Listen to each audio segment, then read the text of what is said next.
Hey guys, how you doing? So in this video today, I'm going to teach you, I'm going to coach you, mentor you on how to overcome your insecurity with losing your hair, with receding, with balding, and this ties into social anxiety. So probably the title will be something like, well, by the time it's up, how to get over your social anxiety when you're losing your hair.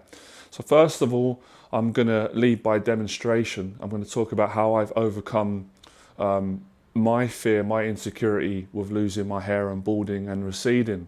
So first of all, my whole relationship with my hair growing up, probably like most men, I loved my hair. I loved having hair. And when I was younger and I used to see people that were bald, when you're a young kid, you look at it and you don't like it, right? For whatever reason, society conditions us to believe that being bald is bad, and when you're young, kids do this. They can be a bit unkind. We all can, and they make fun of people that are bald and they laugh. So obviously, you take this information in, and you don't want to be the person that's laughed at and made fun of. No one does, and anything like that. So there was a whole vanity, growing up. It was kind of cool. All me and my friends, we used to gel our hair, put our clothes on and go out to nightclubs and try and get a girl. And it was, it's just it's part of being a man. It's part of being a young man growing up. Your vanity is important to you. Looks are, it probably, you overdo it when you're younger, but it's not our fault. It's the society that we live in that's very imaged and looks based. So hair becomes a part of your identity, your vanity, and your attractiveness and all that kind of stuff. And of course, where does most of this lead to for men? And for myself, it leads to, how do women see me? Obviously as men, if we're being honest, and that's something that I try and encourage, deep down, we're terrified of not being attractive to women. We're petrified of being not loved by women, not liked, because we've all experienced that. Even the cool guy at school, I wasn't the cool guy at school in a stereotypical way. Even that guy, at some point in his life, he will be rejected by a girl, and that will be brought up. That will come up in him, a fear of being left behind, completely rejected, completely abandoned by women, and women looking at you in a way where, women looking at you and saying, oh, unattractive, and things like that. So I think a lot of the fear of losing our hair and going bald is the fear that if I go bald and I lose my hair, women won't find me attractive anymore. I won't be able to get a relationship, and obviously that's not nice, obviously. So these were the things that were going through my head. But for me on my journey, obviously, I still like the hair that I've got. When I got to age, it happened, I think, when I was about 29, I started noticing, it was subtle, but I started seeing, hair loss at the front and a little bit at the back. And I remember at 29 was in the best place of my life. I had everything: beautiful girlfriend, success, financially, whole journey above. I remember my girlfriend, girls just messing around, putting their hair like where I was balding, and it made me very insecure. I got very defensive. I said, "Oh, stop! Like, you're hurting my head." And obviously she saw it, and she was just teasing, making fun. Actually, when I look back on it, it was good. But at the time, I was in denial. When I was 29, I didn't want to face the fear. I was terrified of the thought of losing my hair and going bald.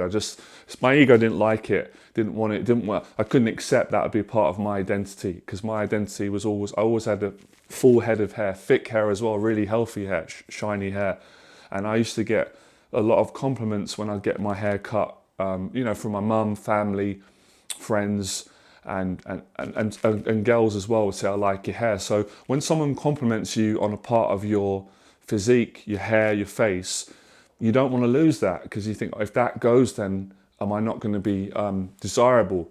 But lucky for me, because of the work that I've done in my early 20s, the self-development work, the confidence building, the exposure therapy, and this is not to be big-headed. I really want to help a lot of men. I'm sharing my story.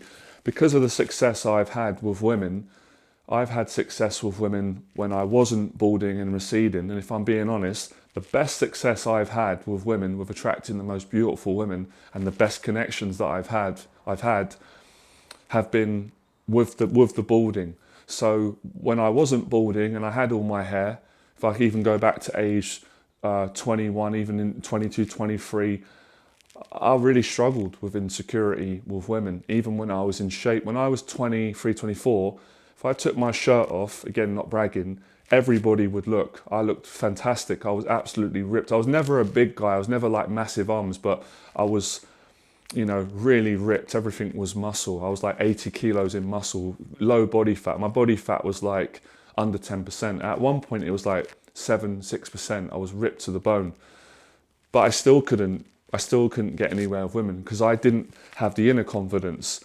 I didn't have the social confidence. I had so much social anxiety. So for me, it's the hair loss now is not about, oh, I'm worried that I won't get a woman, because I have been for many years. So that's not a worry for me. But I think for a lot of men, that's, if you ask them and they're honest, that's like the prime reason. That's the main fear they've got. It's like, oh my God, if I go bald and lose my hair, women won't find me attractive. But the truth is, it's got nothing to do with whether you've got hair or not, because you've only got to look at so many examples. I mean, Tyson Fury lost his hair very very early on. He had really nice hair, and look at his lovely wife. How many women would be attracted? I know he's the heavyweight champion of the world, but still, there's other examples, not just famous people.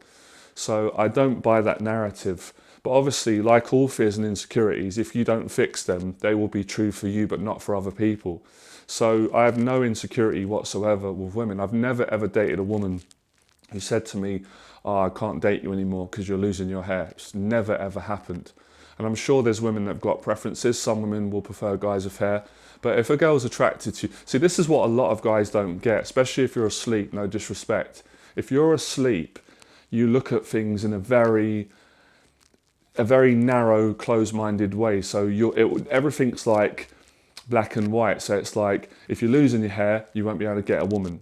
If you don't have lots of money, you can't get a woman. If you haven't got a car, you can't get a woman. Guys are in that mindset, are so negative. They're in such a, they're just so close-minded. They've never broken out of that. But someone like me, or someone like a lot of you, a lot of my students that have done my coaching, or you that have been into self-improvement, that's not true because you've got proof to prove it otherwise. So that's how I did it. I worked on my confidence, because look, at the end of the day, you can be the best looking guy, you can have a lovely thick head of hair, but if you haven't got social confidence and you haven't got good social skills, at some point you are going to fail, or you're not going to reach your full potential with life, with relationships and with women. So thankfully it hasn't got in the way. Now, the part for me which has been difficult, but I've got a lot better at dealing with it, is just my own vanity, like my own feelings about getting used to myself with losing my hair.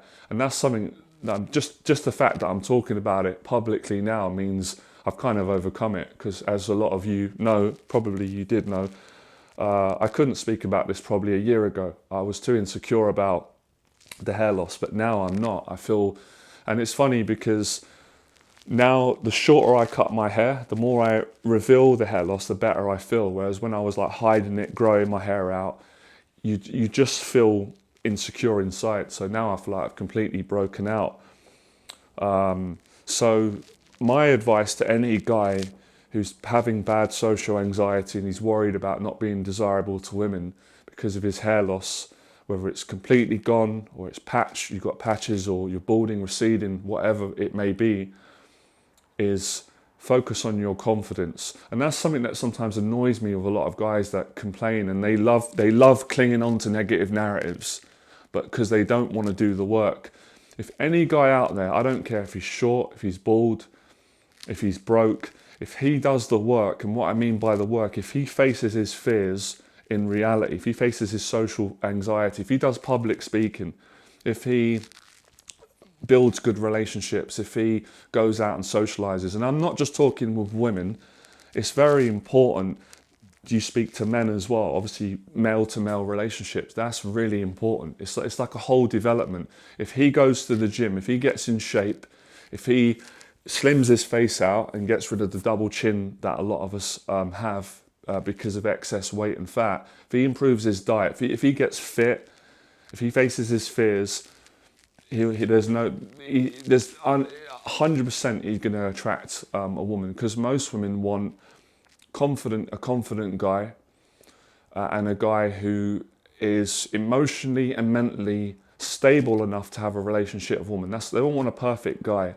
But I think, it's an ego thing where we love going to the extreme. So if we watch a movie and we see James Bond, or we see Brad Pitt, and we see an example of a really good looking man who's in great shape, and in the movie he's got beautiful women around him, we take in that narrative and we compare ourselves to that. But that's not reality. That's movies. And obviously if you're making a movie and you want it to be the best you can be, you're going to put millions of pounds into special effects. You're going to make every actor and actress look beautiful. These people, as good looking as they are, they don't look like that off screen. They're in the perfect light. They've got makeup on. It's just not normal. Like if you sat down and you had someone doing your makeup for 3 hours, and we put you in the best light, you're going to look 50 times more attractive than you are. So you can't compare yourself to theatre, because it's all theatre, it's all acting, it's all designed for entertainment. And I'm not knocking it, because these films are brilliant, but it's having the intelligence and being awake. And you got to realise that men and women, when you wake up in the morning, we don't look like cover models. Even a model doesn't look like that. So I'm talking about real confidence within. And I know smart people will totally get my message. You don't just get the message, they'll feel it. So for me, it was very liberating, because there's nothing worse growing up when you've got, and it's funny how it's not always, but it's always negative men that spread these rumors, and they try and pass on that. I had it done to me. I'm sure you guys have definitely had it.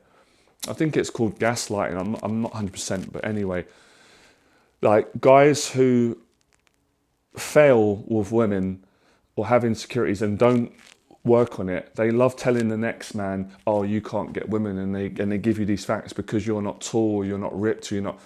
But I was never, I've been tall, but I was never all these things at one time. Like I said, when I was ripped and in shape and I had no receding hairline, I couldn't get a woman because I wasn't confident. I didn't go up and take a risk and ask a woman out. If women showed me interest, I was too ashamed and shy. I put my head down, I just couldn't engage. So social confidence is so important.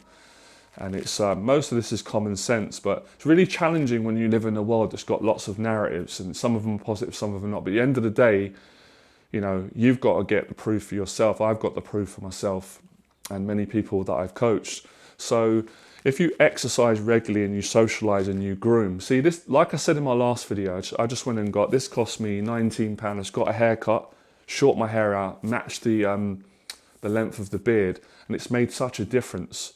It's made such a difference from when my hair is longer, it's more scruffy, and the beard. So even things like that, you can work with what you've got. And if you've got no hair, it always looks great. When I've seen many clients, and they do great with women, where they're bald everywhere, they've shaved all their head, the hair's gone, but they have a beard, their beard's groomed, and they're healthy in the face because they go gym and they eat well, and they might have a tan, or even if they haven't got a tan, they look great, and they've got nice clothes on, and they're really attractive. So it's also about how you present yourself, how you take care of yourself at the end of the day. So I've got a low tolerance for excuses, because I was someone who used to make excuses, broke out of the excuses and got the result. So I suppose at the end of the day, until you get the result, your mindset isn't going to change. So I encourage all of you to do the work so you can get the result.